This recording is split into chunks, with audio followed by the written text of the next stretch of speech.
All right, guys, welcome everyone.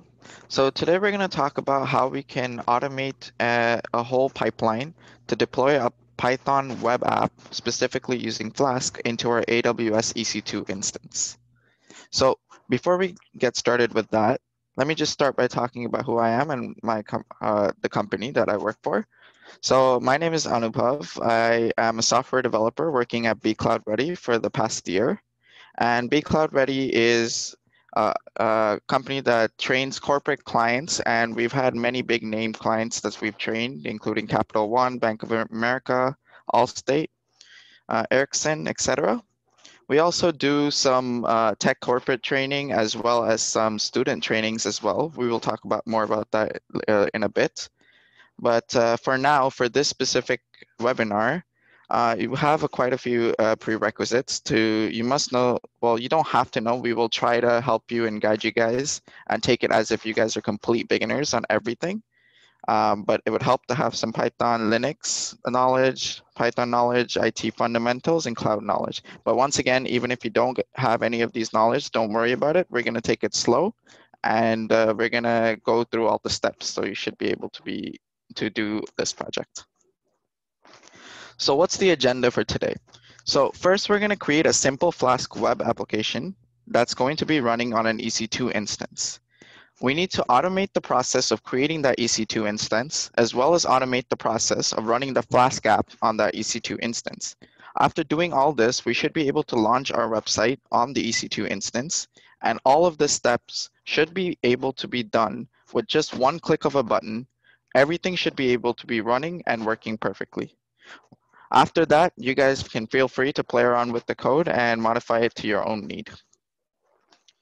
So we have a couple of steps. These are more so the steps like you would normally take if you're creating them from scratch. So let's follow along. From step one, you would create your Flask app.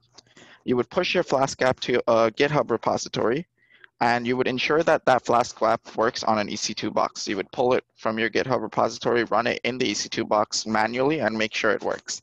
Then the next step would be to automate the creation of that EC2 box. And after you can automate the creation of the EC2 box, you should also be able to automate the running of the Flask app. Once again, the whole point of this is to automate everything. So with one click of a button, everything should just work and run. We have a model over here. Don't worry if it looks a little complicated. We'll go through all the steps, but this is just a brief overview of what we're trying to do here. So our main core is going to be focused on the Python. And from Python, we're going to create a Flask app. That Flask app, we're going to push into a GitHub repository. And then using Python again, using the Boto 3 library, we're going to launch an instance of an EC2 or launch an EC2 instance automatically. Then we're going to use Paramiko, which we'll talk about what Boto 3, Paramiko, all these stuff are in a bit. But we're going to use Paramiko to SSH within our Python code, not from an external terminal, but within the Python code, into our EC2 box that we have created. We're going to pull that GitHub repository, which contains our Flask app, and we're going to run the website or run the Flask app to launch our website.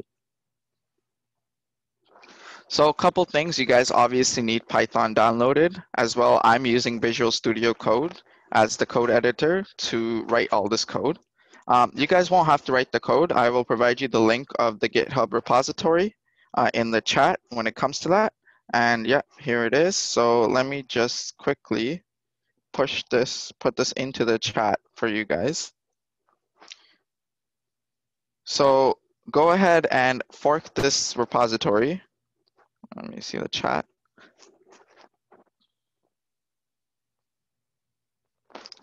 Fork this repository and go ahead and clone it into your own local machine.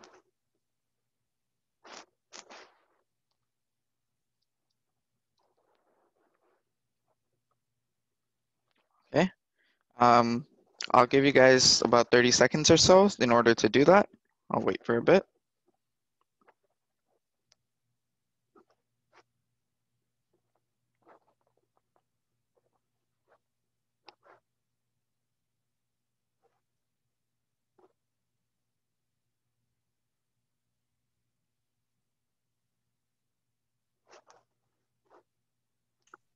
Yeah, and if people have any questions as we're going along, feel free to just chat them in, and we're happy to. I think we've got lots of time to take care of questions today as well.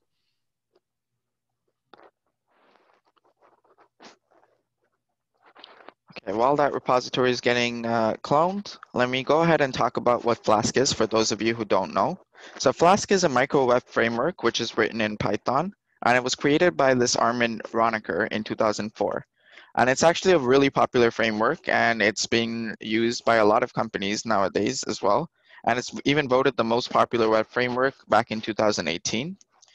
Flask comes with a development server and a debugger. What that essentially means is you don't have to create a new server by yourself. It will all be done within Flask, as well as the debugger will refresh your server anytime there's code changes. Flask also supports Jinja templating, which is kind of like the link between your backend solution and your front end. It's like a bridge that connects those two, your backend and your front end. Um, it also has support for cookies as well as sessions. There's an extensive documentation guide on Flask, so any problems you may have, it will all be on the documentation with examples as well as Flask has extensions available to enhance features.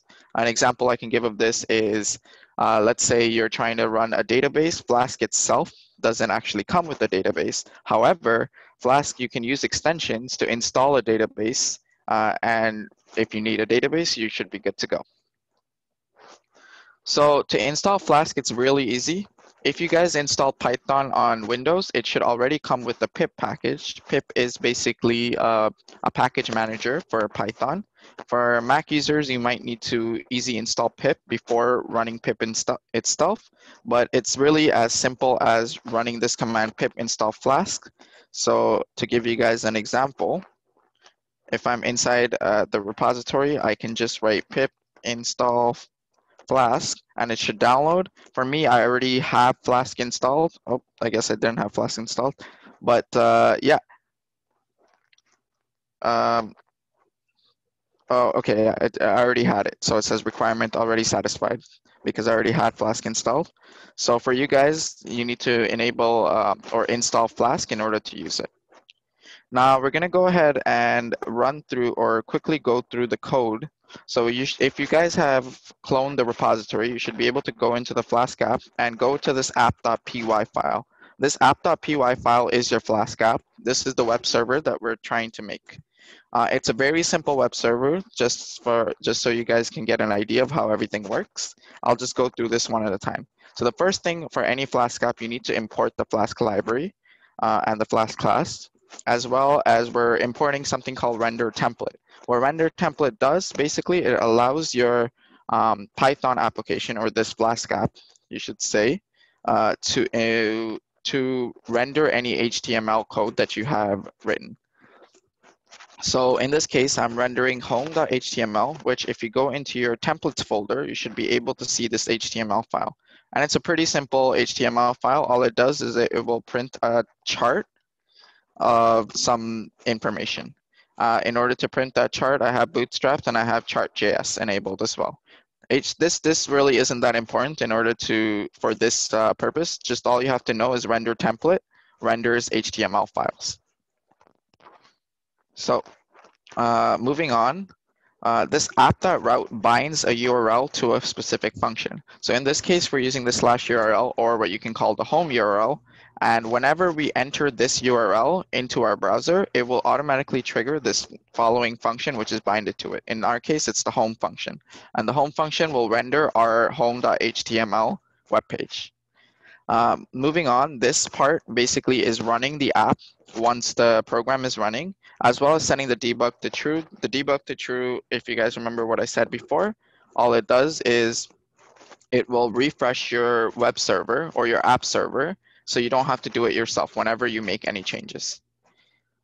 Okay, so if you guys are at this part, we should be able to actually run this Flask application right now. So how do you clone the GitHub repository to Visual Studio Code? You don't clone it to Visual Studio Code, you just clone it. So basically create a folder in your home directory, wherever that may be. Let me see. In my case, I have this folder called AWS Python Webinar. It can be a blank folder.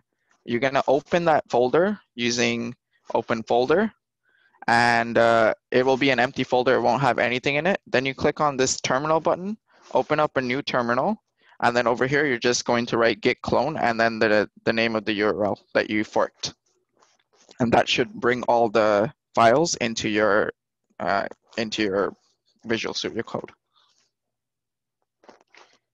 Okay, moving on. So yeah, we should be able to run this Flask application. All we have to do is run this python app.py, and if everything works perfectly, you will see this message where it says running. And now if we actually go ahead and open up our web page and go into our local host on the 5000 port, we should be able to see our website up and running on Flask. Now, this is the very simple thing. What we're trying to do is run this website on an EC2 box and do this all automatically. So we're going to move on to the next part. The first step was to ensure that our Flask app is working, and for us, we know that it is working.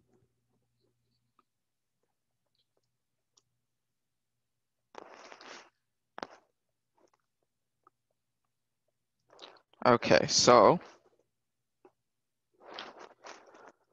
let's talk a little bit about AWS. So what is AWS and what is EC2? In a very basic nutshell, AWS is simply a cloud platform, and it's probably the most popular cloud platform right now, and it offers over 100 services. EC2 is one of those services that it offers, and EC2 is basically a web service that will provide secure, resizable compute capacity in the cloud. So we need to set up our AWS account so that way we can use it with our Python code. So you guys should already have a free tier AWS account set up. We're going to go ahead and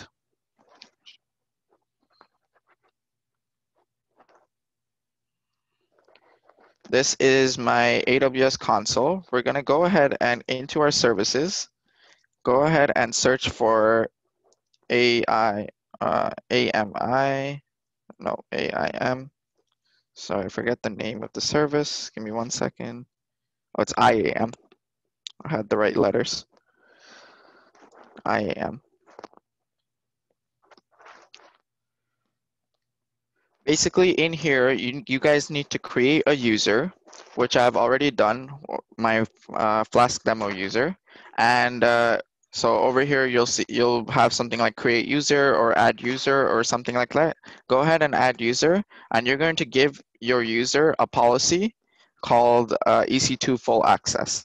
Basically, you want to be able to give your EC2 instance or this user full access to work with your EC2 instance through code.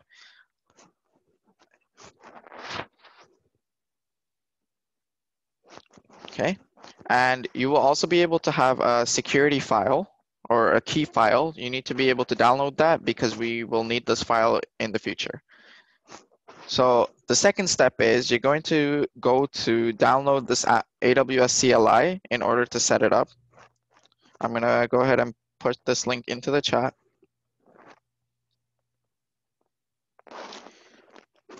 And then you're going to run this, in the CLI, you're going to run AWS configure command. That command will ask you for a couple of information, which you already downloaded from that security key file. And those information is all you need once you enter and follow the steps in this command. That's all you will need to connect your AWS account to your local machine. And then you will be able to have full access to your EC2 instances. Following that, we also need a couple other things. So we're going to go ahead and go to our EC2 instance.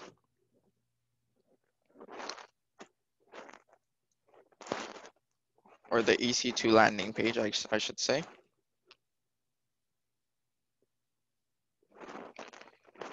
All right, I can give you guys a couple of seconds to go ahead and create a user.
Okay, and let's move on now. So once you have configured your AWS using AWS CLI, we're going to come into our EC2 instance dashboard, and we're going to scroll down where it says key pairs. You guys are going to create a new key pair, or if you already have one, then you don't need to do this step. But basically, you're going to need your key pair ID, or your, sorry, not your key pair ID, your location where you're saving this key pair. So my key pair, for example, is named Ansible. It's being saved as ansible.pem, and I know the location where it's saved at. So make sure you know the location where it's saved at once you create the new key pair. The second thing you guys also have to do is go into security groups. You're going to have to create a new security group where it says create a security group, or if you have an existing one, just modify it. Basically, you need to make sure that your port 80 is open to the world, as well as your port 5000 is open to the world. The reason, and also port 22, so we can SSH into this EC2 box. So basically, these rules that I have on my screen, those are the rules that you guys also need. The reason for this port 5000 is because Flask apps by default run on port 5000. So when we're running a Flask app inside our EC2 instance, it's also going to run on port 5000. So in order to access our website outside of the EC2 box, we need port 5000 open. Okay, I'll give you guys another couple seconds to do these settings.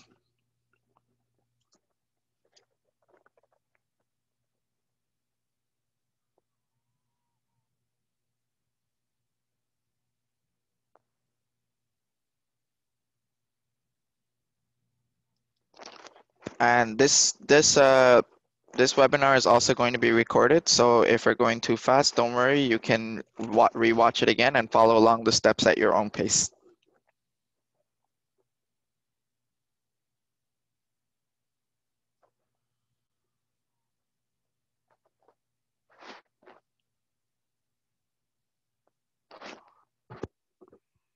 Okay.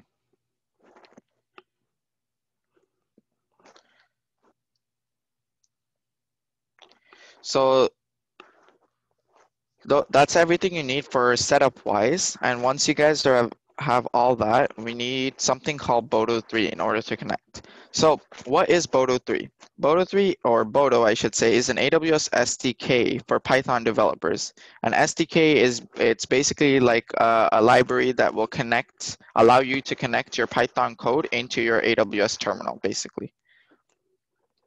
And currently, the latest version of Boto 3 latest version of Boto is Boto 3. So the installation of Boto is very simple. So once again, ensure that you guys have Python, which you all should have by now. And it's as easy as pip install Boto 3. Just like how I showed you guys pip install Flask, it's the same as that, pip install Boto 3.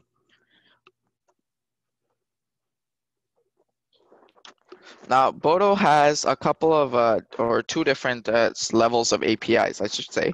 The first level is a client level API. And this client level is basically a low level service access, and it will map one-to-one with the service API. APIs are basically connections that you can make to a website. The services that the website will, so Amazon will allow you to use its services through APIs. And yeah, so Boto Core or Boto 3 basically allows you to make that connection. And as I was saying before, client APIs are the low-level service APIs. We won't really be using this. What we will be using is resource APIs. These are high-level or in a more broad level API. And these are the resource APIs that we will be using, such as like we will be calling actions and etc. You'll see an example right here of a very simple example of creating an S3 bucket. So all you have to do is import the Boto 3 library. Then you're going to create an S3 resource, which is done on that first line by boto3.resource. Then you're going to create an S3 bucket, and in this case we named it test bucket. This for loop after that, all it does is it will print the object key, and if the object was last modified, for the amount of buckets that we have created. in our example, what we have is the creation of, if you go into this ec2.py file, you'll be able to see that we have imported the libraries that we needed, Boto 3 and Boto Core. And over here, we're actually creating an EC2 instance. So let me go line by line to explain what's happening. So first here, we're creating a resource, an EC2 resource, and we're gonna set it to the US East 1, which is the North Virginia region. After that, we're actually creating that instance of that resource. And a couple of things over here that you have to change. So the image ID is actually the operating system ID that you're using. So let me go ahead and show you where you can find that. So if you guys actually go to your running instances, I have no running instances right now, but you guys might have some. In any case, if you just click on launch instance, you'll see a list of all the operating systems that can be ran in an EC2 box over here. So in my case, I'm using this Linux 2 AMI, and over here, if you just copy this code or this ID, that's the ID for your operating system. You need to enter the correct ID because you guys might have different IDs than the one I have. Moving on, we have minimum count and maximum count. This is just basically showing how much. One second. Let me go ahead and clear this. Okay, so that's basically showing how many instances that we're going to create. I only want one EC2 box to be created. That's why my maximum count is set to 1. Next is we have the instance type, and I have it set to T2 micro. You guys might want to do something different, but T2 micro is eligible in the free tier. That is why we're using T2 micro. Your key name, you need to name it whatever you named your key pair. So my key pair is named as Ansible, which is why it's over here, it's Ansible. So you guys need to change your key name to whatever it is for your particular key. And then the last thing is the security group that we just created. We need to associate our EC2 instance with that security group. So if I go back to the EC2 services,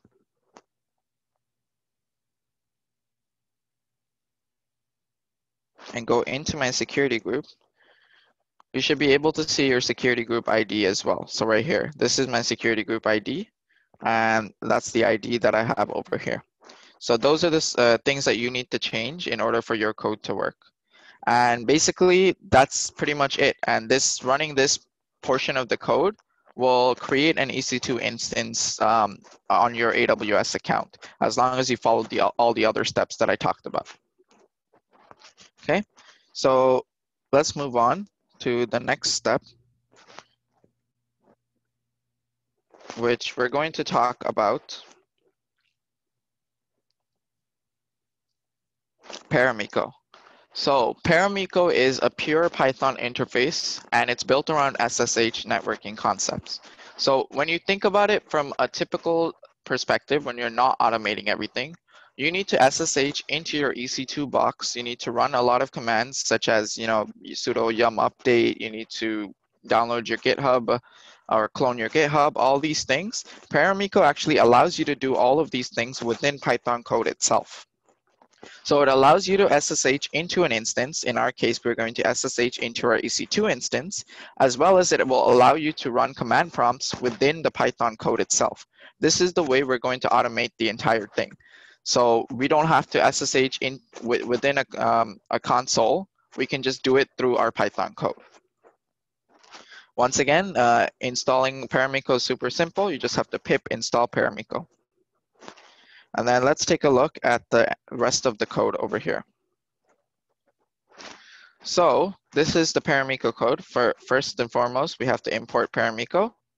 Following that, we're setting the SSH client for Paramiko, and these are default. You need these for all Paramiko code, basically. We're setting the missing key host policy to auto add, and this is where we have to modify some stuff. So we're going to load the system host keys, but it needs to know where the keys are. So when we're actually connecting, over here I have the host name set to the public IP address of the instance that we just created. So over here, if you remember, we named our variable instance, and we created an instance. So we're giving that instance public IP address as the host name. This is everything that you need to SSH. Then we need to give the username, which in our case is EC2-user, which is the default username. And then we need to provide the location where our Ansible, or not Ansible, where our key pair is located.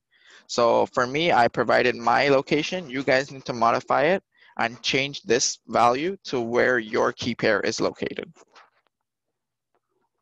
Following that, we have this is the way Paramiko actually executes commands remotely once you've SSH'd into your host.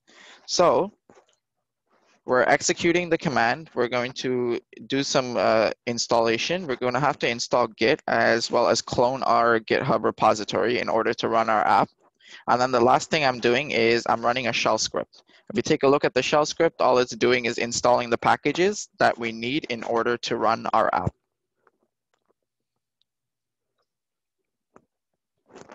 So once again, you guys need to change the repository name to the repository that you guys have cloned.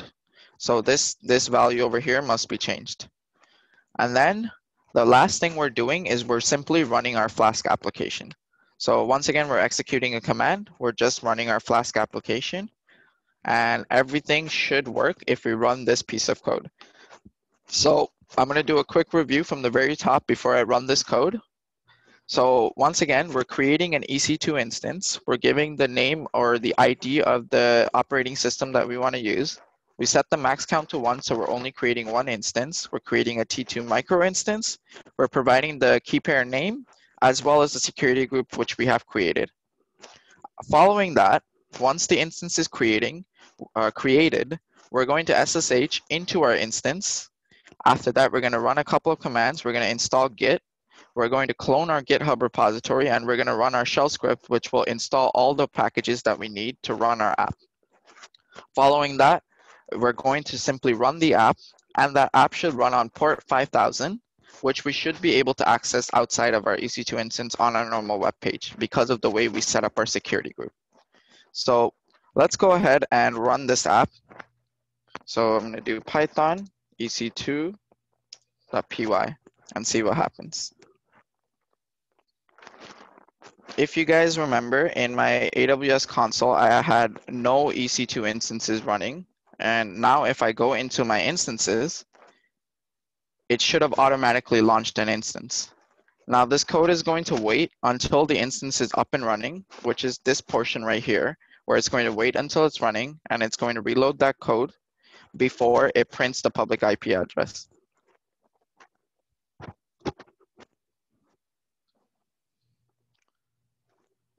There you go, it printed, which means that the code, this should be up and running. If I refresh it, the instance state, as you can see, it's running. Then we put some time sleep to 15 seconds, so we give it some time to set up before we try and SSH into it. Oh, we ran into some issue over here. Yeah, don't worry guys, there might be some issues. Basically what I'm going to do, troubleshooting is a part of every single project that you guys are going to create. The entire portion of my code that ran already, I'm going to go ahead and comment it out. I'm going to take the IP address that I gave. If I go back up here.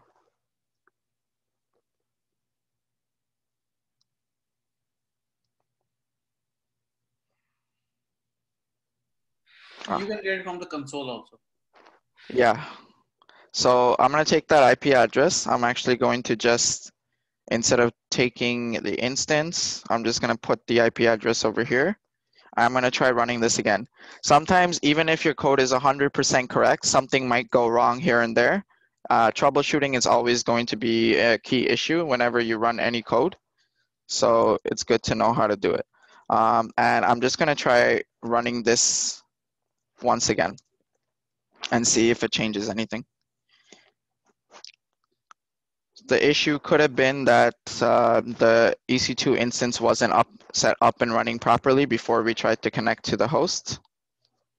So there might have been issues there. Yeah, see, now it's working. It's installing all the packages that we need.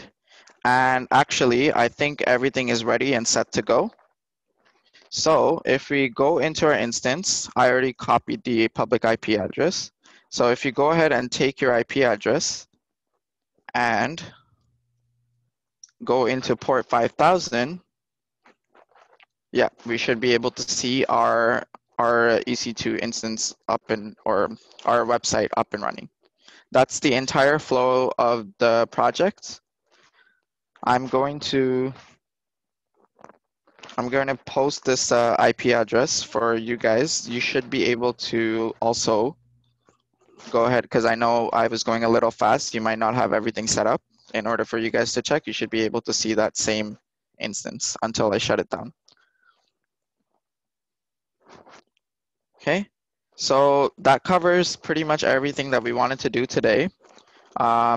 So what I'm thinking happened with our troubleshooting issue is once the instance launched, it wasn't properly able to set up before we tried to SSH. So I think we tried to SSH into the instance too quickly.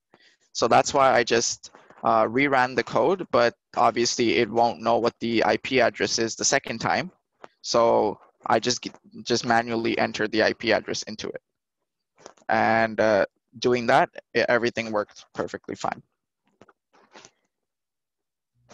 So that about covers everything for this project.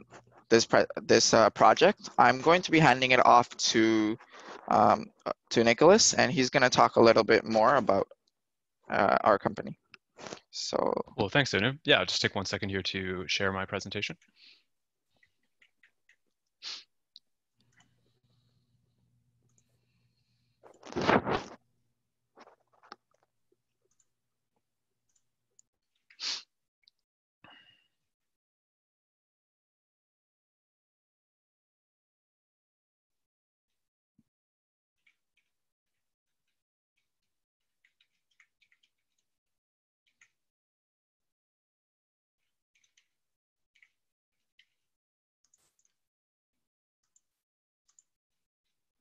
And any of you are trying right now, if you have any questions, please feel free to leave in the Q&A section. We'll be happy.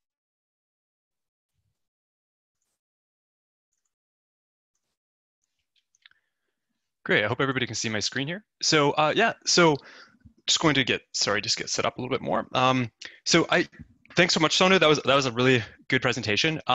If we didn't clarify properly, that was kind of a micro instance of what I shouldn't overuse the word instance, but that was kind of like a micro example of what a DevOps pipeline would look like. You know, you run up a server, and then you want to move it on the cloud, and you want to automate that process. So if people follow along with that today, that's really great. You can really, of course, expand on that, complexify that. This is a very small example, but it does include a lot of like the major components. So yeah, so I know that there's a good mix of experienced people in today and kind of newer people, and I think that a common question that the newer people will ask themselves, especially if you came out because like AWS is very popular, obviously Python is extremely popular, and how you can use those two together to get a lot done, is you're probably asking yourself to a certain extent, like how close is this example of what you learned today to something that an employer would be interested in?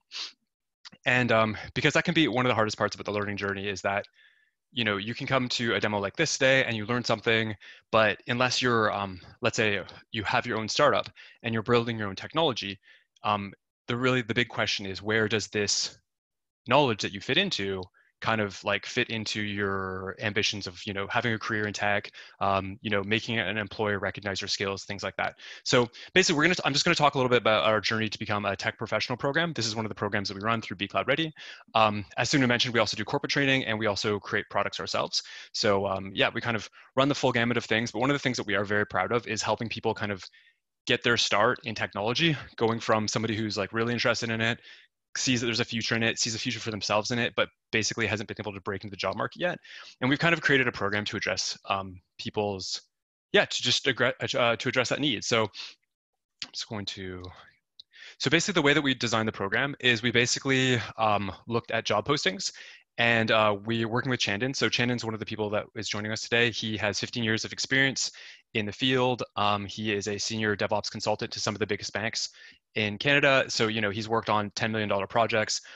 He's hired quite a few people. So between his experience and kind of us looking a lot at job postings, we created a program where we basically work backwards from the job postings and what basically Chandon knows. Like Chandon, he would like to hire more people. The tech field needs more people. It's super hot, more people. So what are the kind of the minimum sets of things we would want to teach people for them to get hired? And actually, the example that we did today is really a nice representation of that, because it is a very minimum set of skills. But if you understand all of those skills and can put them together into a chain, that actually already is getting close. Like it's not all the way there, but it's communicating to an employer that you really do kind of know what you're doing.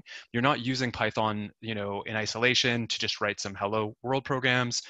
You're not just being able to, start an EC2 instance on Amazon, which you can learn how to do in about 10 minutes, but it's kind of being able to chain it all together to solve some kind of business problem. So anyway, so we thought, what would be able to indicate to potential employers that someone knows how to do this? And we looked at a bunch of job postings, of course, and of course what Chandon knows is necessary in the field. And so we just basically created a bunch of projects. The projects are actually kind of similar to what you saw today, but a bit more complex. And basically, we have people in the program collaborate with each other using GitHub. So you'll create a piece of the program, and somebody else will create a piece of the project. Put it all together. And so it's basically just project-based learning. And then of course, we just work backwards from those projects to the skills that you need, kind of to have a kind of minimum core set. And the nice thing about this is it is really, really streamlined. We're really proud of that it can kind of get someone from just, the beginnings to having a bunch of skills, putting them together, create a project, and having that project be a nice package that somebody would recognize as like, oh, you actually kind of, know what you're doing. You're not super advanced, but you know enough that we can trust you with some tasks. So yeah, so we created this program. These are kind of some of the job descriptions we're looking at. We really want to make it as available as we could to people who didn't have CS degrees. And we were looking through job postings. We do find a lot like this, and we also know that when people come to us and they need contract work done for DevOps cloud or contract work, they don't care so much about people's CS degrees. They much more care that we're going to guarantee that the work gets done, and then they have experienced people who they can trust will get the work done for them, kind of thing. So yeah, so this was kind of a really good indication. There's also some really cool reports that we read about Harvard and Accenture did a study called Bridging the Gap, and they basically studied jobs that had the potential that if you train people but they don't have a formal education, that they can then get a job in this field. That have a better than average salary, better than average job prospects. They're very much in demand, and kind of cloud engineering IT skills were one of the ones that they rated highly for this. So yeah, so this is kind of good, all indications that we're going the right direction.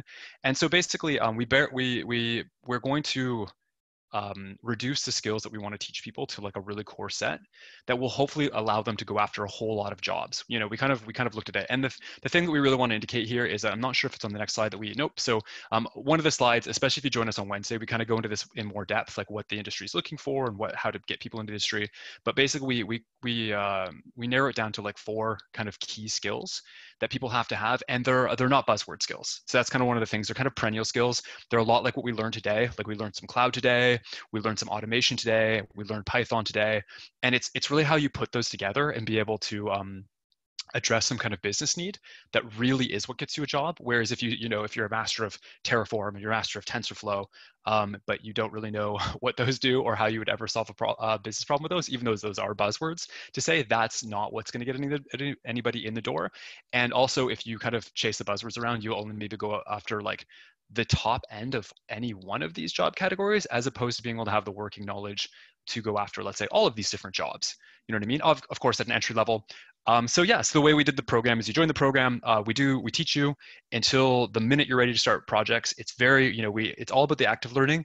So truth be told, this is something that not a lot of people know, is that once you have a little bit of knowledge in your head, you should spend 50% of your time learning and 50% of your time building projects. That active learning actually develops a skill set. I've had people come in to the program after a year of learning everything by just like watching YouTube videos, and of course they can't do anything. So did they get zero value out of that year watching YouTube videos? No, they do have some kind of conversational knowledge of this and that and the next thing. But if they had spent 3 weeks learning Python and building Python at the same time, they'd be way ahead of that.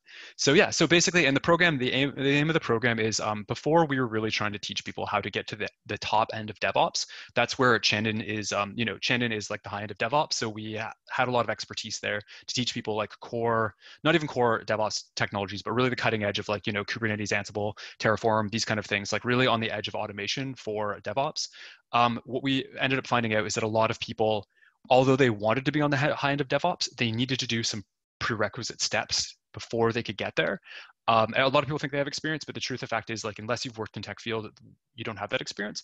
So we kind of recreated the program to have 2 steps. The first step being, we want to get you into the tech field as soon as we can, ideally in a 50 to 60K salary job, hopefully as a cloud engineer, junior cloud engineer. So if you're working 40 hours a week on cloud technologies, you're just going to get really good, really fast. Obviously, the money is not bad. You know what I mean? Like, and there's a lot of growth prospects. So we really created these projects to get people in at that level.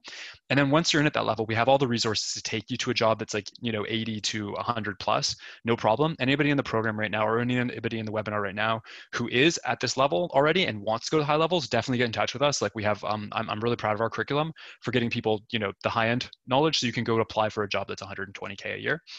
But yeah, so to kind of focus on the people who just want to get into the field, join the program, we teach you and we get you active learning right away. Like as soon as you're able to actually code anything, we're going to like ask you to code it. And we're going to sit there and, I'm a fundamentally good human being. I'm a nice human being. I'm not going to beat anybody up, but I really want to see people in the program doing their own work. So you get better faster, we get the projects and we send you out into the field. So basically, again, it's a training phase, internship phase, and finally a placement phase. You join the program once again. I think I've covered most of this. This is just a quick survey that people did about how cloud skills impacted their careers. This was like professionals all the way up to like C-class executives, just ask them how like cloud and stuff went. So, some very good responses here. And then, so again, the program schedule is a flexible program schedule. And people can do it at their own pace. You can go full-time, part-time, whatever. It's a lot of videos. We do. I kind of think one of the strongest points is that we do a 1-hour Q&A every single day of the week. So you come out, you ask us coding questions, and we make sure the active learning always continues. So I'm really, really proud of that. That like I know that when I learned like an academic route, and I honestly didn't know anything. I didn't know anything. You could ask me complicated academic questions about set theory and integrals and things, and I could answer them. But when it came to coding something, it was my coding experience was very bad, and so I can already see people getting way faster than my formal education, by doing a couple months of just programming with me. So it's really, really cool to see that. And so one of the things we do as well is that we send people out. They get positions, and we make sure that we keep on the Slack channels with them, keep the channels open, so that after you're in a position, even if you only know 80% of what you need to do the job, we can help you with the last 20%, and you're going to do great in your position. And then, so yes, this is a kind of like, so the core IT fundamental skills that we're going to teach is Linux fundamentals. Again, Sonar today created an EC2 instance on Amazon, which is, a compute box on Amazon. We're running Linux. So knowing how to work with a Linux system is just really important. Everything is, much of the commercial world these days is run on Linux, like the vast majority. So if you know Linux, you're way, way ahead, and I would really suggest doing that over Terraform. If you're thinking between the two, some fancy buzzword, or just knowing how to program and create, scripts and like commands in Linux, go with Linux 100%. Python, you need general scripting language 100%. And then you kind of have to know enough knowledge about just how the systems are going to be going together, just like we did today. Examples of how the whole system fits together. And that will show an employer, for example, that you actually can be trusted with the task. So yeah, that's the Journey to Tech program. Some jobs, kind of covered this before. This was our high-end program again, where we're going to be doing more. As well in our core program, we're going to be doing lots of Git, and we're going to be touching on Agile and stuff for sure. But this is more of our advanced stuff. So again, if there's experienced people who are really looking to, go from cloud engineer all the way up to senior DevOps, whatever it happens to be, let us know, and we can help you out with that. And so yeah, post-training. So like I said, again, we just work backwards from the job postings, and what, we want to transform people into people that Chandon wants to hire. Chandon wants to hire people, these senior DevOps people, they want to hire people that they can trust. How do we transform you into that person? So, we work backwards from these job these job listings, and basically once we're done with the projects and we know you're that person, you have to be able to stand out. You have to be able to communicate you're that. So we do a targeted job search with you, resume building, interview prep. We'll retrain you on anything that you're not sure about. So it's just heaps and heaps and heaps of support. And if it's basically like having people on your team that are in the industry that want to get you in the industry. You know what I mean? I don't know if you guys have ever joined a sports team. I did it pretty recently. I was playing volleyball with my friends, beach volleyball with my friends, and I was really bad, complete beginner, but they like me. They want to play volleyball with me. So they would put up with me being terrible. And, they would spend extra time teaching me how to hit, how to bump, everything like that. And I could have watched YouTube videos. I could have gone and like bumped the ball against the wall myself. But obviously after one summer, I got so much better because they wanted me to get better. This is the kind of team that you would be joining if you join our program, is that we want you to get in the industry. We want you to get better. Like, we care about that. So as long as you're going to put in the hard work, like, we're going to kind of give you the helping hands in all the right places to get you into the field. For example, we had one of our people go back and they got a job. Really, they landed it. Very proud of them, very happy for them. And they kind of were saying that, a lot of the interview questions were exactly what we said they were going to be. So they had a lot of confidence that they actually prepped for it, which is a nice feeling. So so that's the post training support just to get you into the field.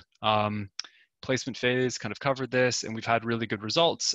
Basically 80% within 3 months, 90 within 6, and then all of our students within a year, which has been really wonderful. And this is, of course, what we start timing it once people go into the job field. So it's awesome. Some of our previous students have had technical backgrounds, but we also want to stress that it is very much an option for non-technical people. I suppose for technical people as well, of course, like, we want to be honest that there's going to be more to learn. Just getting the idea of most people who've had a technical background, what technical stuff ends up being is you kind of get a certain level of comfort with systems. And you think logically about systems and stuff like that, like basically inputs and outputs, I would say, at a very, very general high level. And if you haven't thought a lot about like inputs and outputs in your life before, I feel like that's the thing that people have to just kind of wrap their head around. So it does take a little bit longer, but if you like it and you've written some code and you're like, oh, this is actually fun for me, not just I'm chasing the paycheck, but this is fun for me, you can definitely make the switch, 100%. Yep, so kind of just one more time for the values, we do selfie videos. We have a Slack channel, which is basically just like a developer chat that you're in.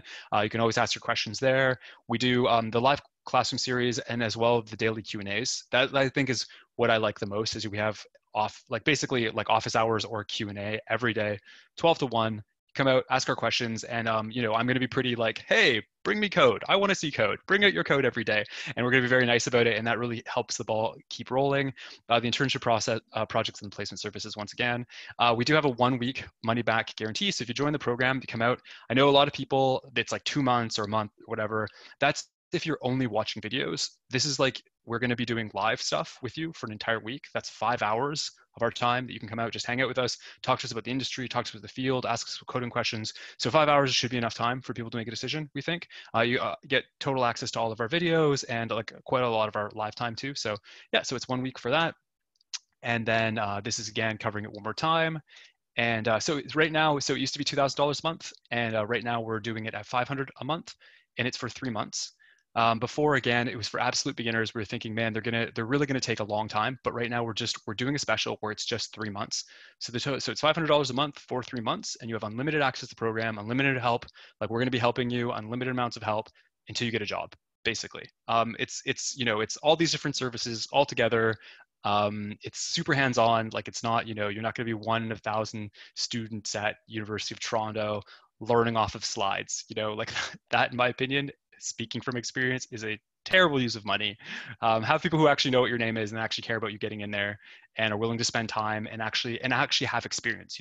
Like the head of our program is very much, we very much are working on live contracts with big organizations, so we know what the industry needs.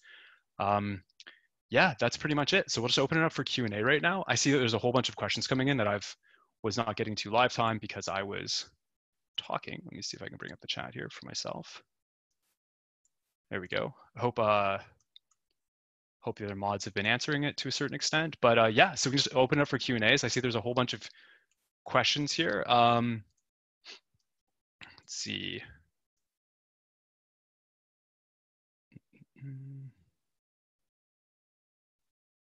Yeah, so just see somebody saying that the command prompt is a bit confusing for you. That's one of the nice things about the program and the Q&A is that, like, if if you're confused, so oftentimes I find when people are confused about things that they're learning, is that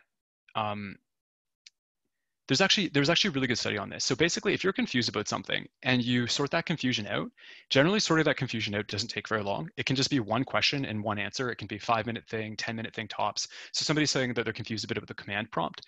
Like if we kind of explain to you, because I can have an intuition about what you're confused about the command prompt. It's like, where does a command prompt live? You're used to a GUI, so graphical user interface. You're using a Mac or Windows. You use your mouse to go around things. If you want to create a folder, you right click, you create the folder. So where exactly does the command prompt live on your system? Like what's the point of it? What's it doing and things like that? So if somebody just explains to you that, like the command prompt is just the way that people interacted with computers before the graphical user interface existed, because graphical user interface is actually a lot more sophisticated, right? It has graphics, for example, and it displays things on a screen that are like, they have colors. It's a lot more complicated, or complex. So graphical user interfaces were created far after command lines, and command lines are just like the old school way to interact with your computer. And so if somebody can kind of put it into context like that for you, and then we can kind of show you some examples of how to create a folder with the command prompt, how to move around your file system with a command prompt. What is a file system, for example? What are some of the important commands you have in command prompt? If we take that 10 minutes to sort that out for you, that's just sorted out for you. You're just like, you're good. But if we don't do that, then that kind of confusion can last with you for months and months and months, or years even. So you come out to a demo like this, you see Sona using the command prompt, and it's just right off the start, you're confused. So that is one of the things, if people want to keep coming to our demos, but also if you want to join the program, we're happy to answer questions like that, just so that you have a more streamlined understanding of everything. And at that point, you won't have that resistance when you come to build. You'll just understand like, oh, this piece needs to go here, and I use this tool to do this, and it kind of all fits together, which is pretty cool. Okay, let's see if we got some our projects.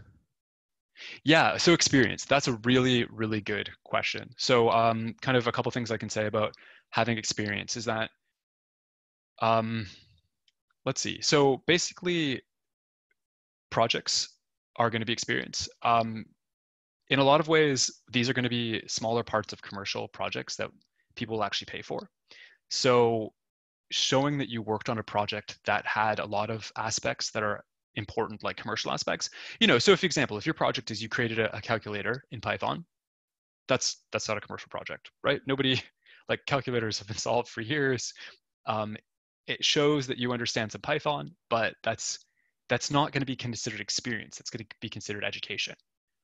But if you show a project like you did today, where you had a server and you wanted to put that server on an EC2 instance, and you want to automate that so that basically you didn't have to do that all the time, that actually shows that you would maybe be relieving some IT professionals of what they would have to be doing, running up servers now and then, creating servers in and of itself is something that is very valuable to people. So automation, creating servers is very valuable to people. Understanding APIs, like basically the entire modern computer system infrastructure runs on APIs. So APIs are between everything, right? Between you and Google is an API, Amazon an API, different parts of your computers are going to have APIs that move between them. So if you can show all these different things that actually show that these are things that are actually viable or necessary to complete commercial projects as it is, those projects are of course education, but they're also experience.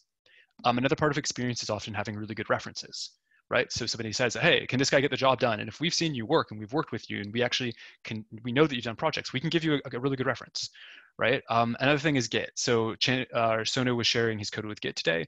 If you've done projects that have, again, these commercially important aspects of them, and you have them on your GitHub, and they've had good reviews, they're like, people who know what they're doing have reviewed your code, it's good code, it looks good, it runs well, like what Sona was showing us today, then someone will see that you can actually do that. So that also kind of qualifies as experience. The last thing I'll also say is that if a job says 2 years of experience, they mean 0 to 2 years of experience. So if you have a good GitHub profile and you've worked on some projects and you have a good reference, that is a job that you can apply for 100%. Often jobs will say 2 years of experience preferred. You know what I mean? You kind of have to read the job description kind of carefully to see if it says preferred or required, but even required, you can definitely apply for that. It's not unheard of for people to say, even in the industry, we want an intermediate level person, and then they get 2 people who they think are quite strong junior guys, and they say, you know what, actually, instead, let's give it to the junior guys. we'll have somebody manage them and we can give it to the two junior guys. So you'd be really surprised, right? Like if you have the other good things in place, good experience, good projects, good reference, go to apply. Yeah, it's a lot more doable than people think.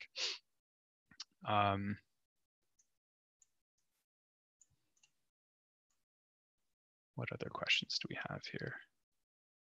Yeah, we have some questions, of course, about is it global? Is it remote? And of course, it is remote, so we can do it globally as well. We won't, I personally, and I can't speak for everybody else in the team, won't understand the job market as well locally, because we do think about the job market a whole lot, given that we're training students to enter the job market. So we won't know as well about your part of the world, but the training we can 100% deliver remotely to any country in the world.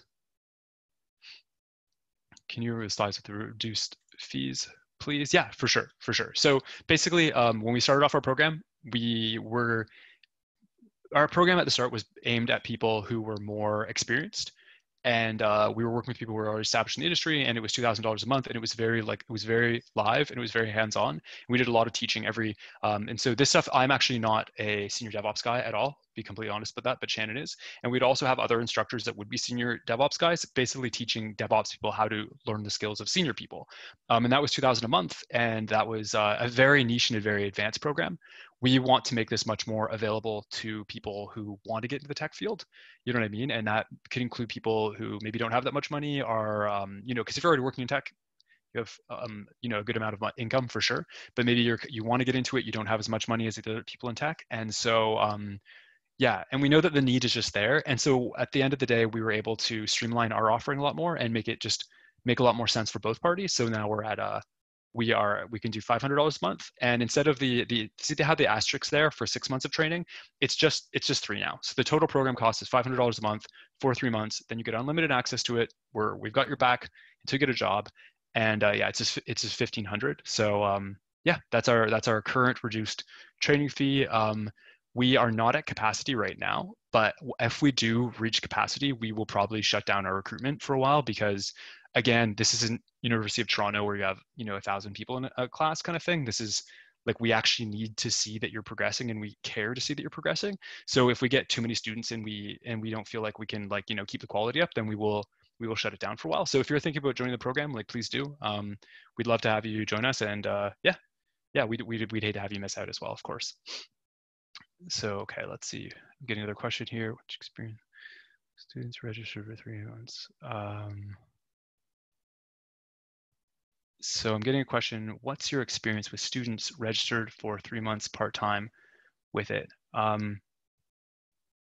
Yeah, so the person asking this question about if you're doing 3 months part-time, where are you going to be at for Python and AWS?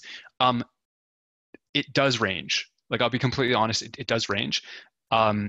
Doing a Q&A every day and then going home and coding and then coming back, if you can go home and you can code and you can put in 1 hour, obviously that's very different than if you can put in 4 hours. Or if you're, for whatever situation you're in right now, you can put in 8 hours a day, and then you can come talk to me for an hour, and then you can go back and do another 8 hours.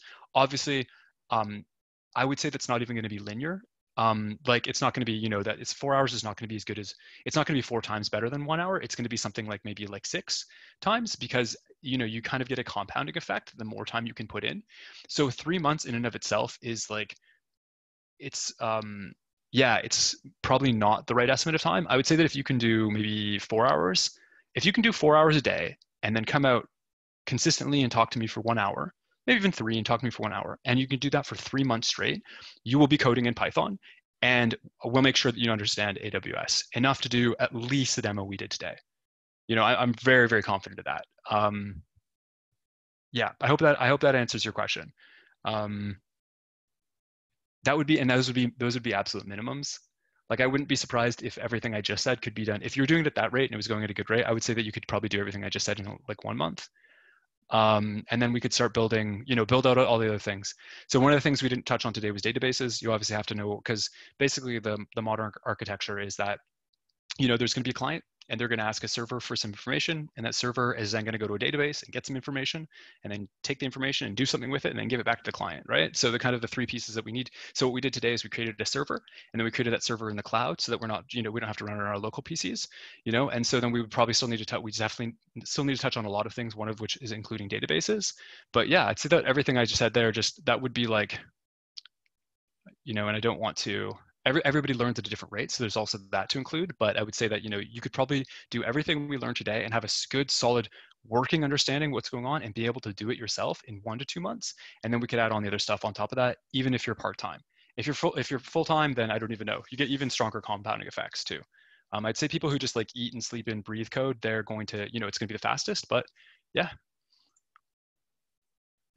excellent. See if we have any other questions here. I'm not sure if we emailed out our contact information. But yeah, so this is kind of our registration page that people can go to. It's our Teachable account. And I will also message to everybody my email. And so you're more than ready to yeah.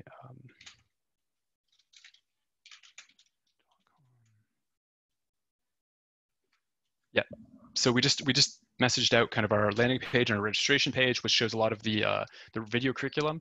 If you do go to the registration page, you're going to see a lot of the videos that we have. That is a lot of videos, and that can seem a bit intimidating. We're definitely going to work with you to figure out where you are and where you need to, like, which kind of curriculum and what stuff that you need to focus on to get into the field or get to your next job as quickly as you can. You will not have to watch every single video in there. That would take a long time.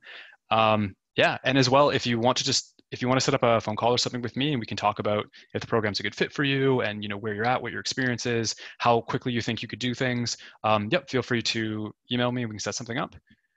And I'm just getting another question here. Let's see.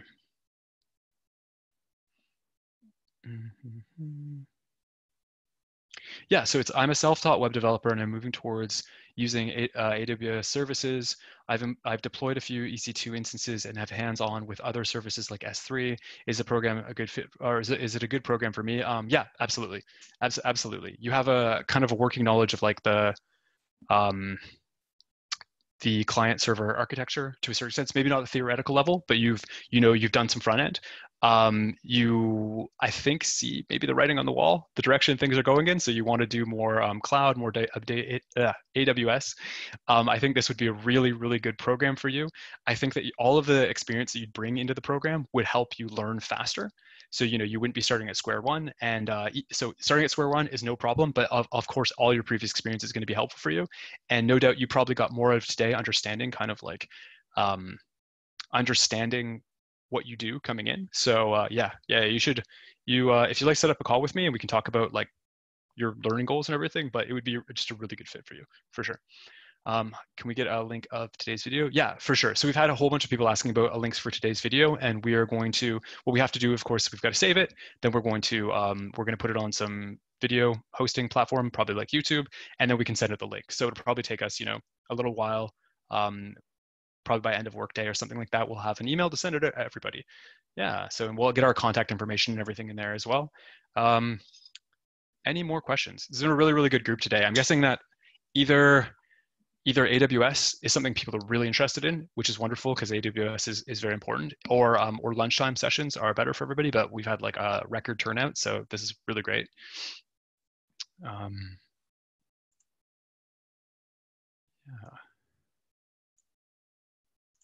Okay, so I'm not seeing any more questions. And I also think Sonu has been typing out answers to a lot of things that I couldn't get to. So yeah, so thanks for that, Sonu. And if there's no more questions, last minute questions, I think we'll leave it there. And how often do you guys do the meetups?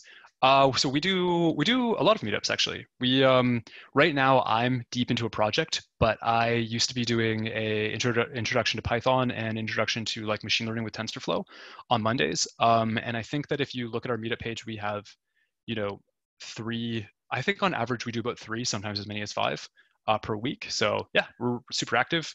Yeah.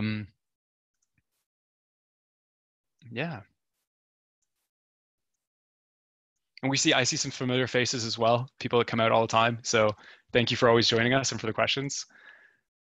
And yeah, okay, guys, I think we're going to end it there, and we'll talk to you soon. Okay, take care.